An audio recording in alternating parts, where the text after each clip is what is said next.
Hey, what's up guys? Philip here bringing you another video, and today we're going to be checking out the LTC AudioGarden soundbar. So there's a lot of soundbars out there, and I primarily found that there were two types of bars. There's like the square cube ones, and then there's the cylinder ones, such as this one here. However, this one's a little unique because it has these 2 feet and it looks like it's supposed to be stationary. However, that's not the case. This thing is portable and stationary at the same time, and I think because of these 2 legs, it's really gonna look good in a living room entertainment center or in your bedroom somewhere. So after playing around with the speaker for quite some time, I did have some pros and cons, and I'm gonna share those thoughts with you at the end of the video, so be sure to watch till the end. And with all that being said, let's kick this video off by checking out what was in the box. So in the box, you're gonna receive the speaker, of course, a charging cable that connects via micro USB to regular USB-A, an AUX cable that allows you to connect it to your phone via wired, and RCA stereo cables that allows you to connect this thing up to a TV or a sound device system. So my first impressions when pulling this thing out of the case was I loved how sleek and slim this thing looked, especially with that low profile look. It doesn't prop up too high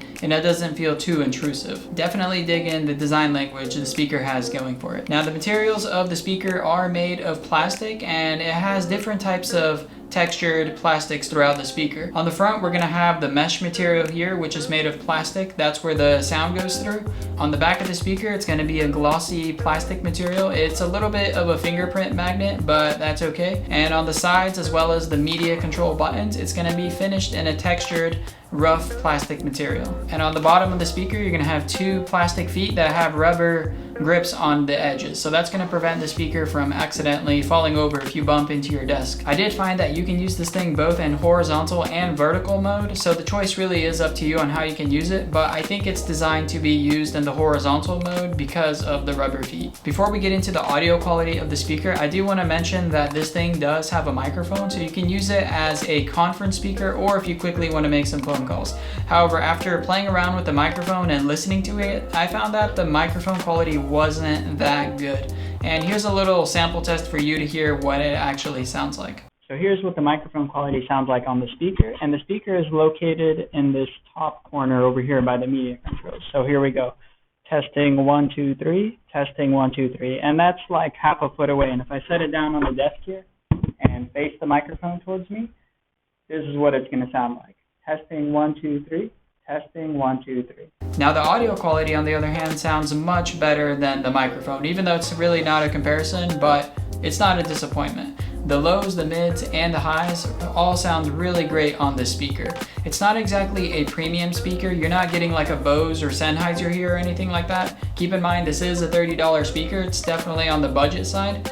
But for a $30 speaker, I really found this thing to be really good in indoor environments. However, the only downside of the speaker I had was it's really not that good in outdoors environments. The reason is because when you're outdoors, you usually want to crank your volume up really high, but I found that this thing's volume doesn't exactly go as high as other Bluetooth speakers I've owned in the past. And then when you turn the volume up really high on the speaker, it starts to get a little bit distorted. So I'd recommend using this thing primarily in your bedroom or maybe a small entertainment living room center. Here's a sample of what the audio quality sounds like on the speaker. Now keep in mind that the microphone isn't going to do it justice. It sounds much better in real life than it does going through my other microphone here.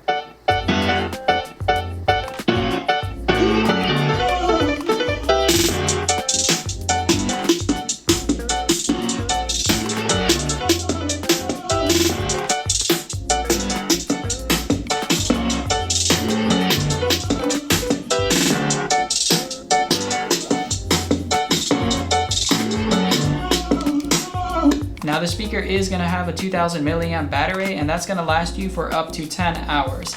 Now if 10 hours isn't enough time for you, you can use this thing while charging. So if you plan on having the speaker stationary in your living room or in your bedroom somewhere, I would recommend just leaving it plugged in at all times. Now this speaker also does have onboard media control buttons, and if you connect your phone or computer, you can control the speaker that way, or you can simply use the buttons, and you have a power button, a volume adjuster, and a previous and next button. Now I did mention in the beginning of the video I'll share my pros and cons, so I'll start with the cons and then end with a good note with the pros. So my biggest con with the speaker was that it didn't get loud enough. If you're looking for a speaker to use both outdoors and indoors, this thing's only gonna do good indoors, but outdoors, it kind of falls short because of the lack of volume. And then if you do crank this volume up, it starts to sound a little bit distorted. So I would recommend using this thing primarily for indoors environment. And now the pros. I was really digging the design language the speaker has. I love this sleek and slim, low profile look it has going for it. So it's gonna fit right into an entertainment system or sitting somewhere on your desk or a shelf in your bedroom. And as of making this video, it does run for $30. So I think you get a lot of great features for a budget Bluetooth speaker. And if you're interested in picking up the speaker, I'm gonna leave a link down in the description below on where you can pick it up. And with all that being said, if you wanna know what's happening in the tech world, make sure you click that subscribe button and I'll keep you in the loop. Don't forget to like this video and leave your comments down below. See you next time.